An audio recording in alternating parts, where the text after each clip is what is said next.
हामी काठमाडौँ महानगरमा आएपछि 23 अर्ब रुपियाँ मूल्य बराबरको 208 रोपनी भन्दा धेरै सार्वजनिक जग्गा फिर्ता गरिसकेका छौं।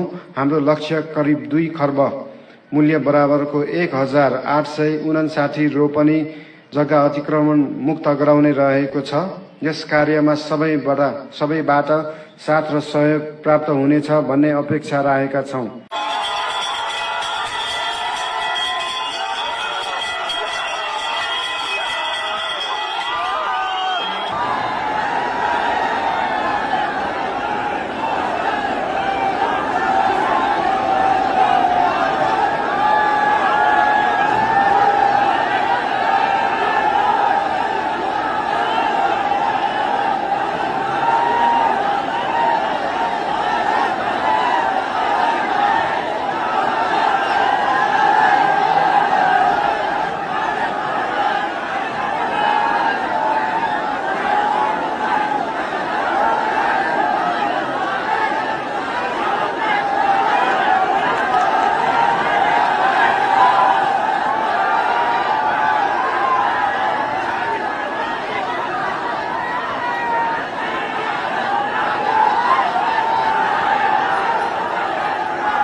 जति सदस्य हुन्छ, जति समर्थक हुन्छ, त्यसलाई बढाउनका निम्ति हामी आउँछौं नै।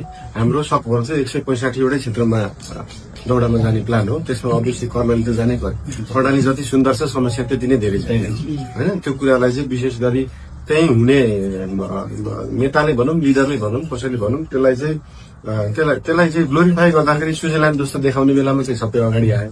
तर समस्या समाधानमा चाहिँ खासै पहल देखिएन। हामी कर्णाली आउँछौं पनि र कर्णालीको समस्याका कतै समाधान गर्न सकिने कुराहरू मात्रै राख्छु भन्ने। त्यहाँनिर कतिपय कुरा त 50औं वर्षमा समाधान हुन नसक्ने पनि कुरा हो, तर कतिपय कुरा त 1 वर्षमा समाधान हुने विषय होला, 5 वर्षमा समाधान विषय होला, जुन चाहिँ पार्टीगत लडाईले गर्दाखेरि नभएका समस्याहरू पनि छन्, जुन समाधान भयो। त्यस्ता कुराहरू चाहिँ लिएर नै आउँछौं र सकिन्छ भने रविजी र म दुवैजना आउँछौं, पालै आउँछौं, नभए म त आउँछु नै भनेर अहिलेसम्म बसिरहेको छु। हामीलाई चाहिँ त्यस्तो त्यहाँनिर जानलाई त्यहाँ जानु नपरोस् भन्नेमा छैन।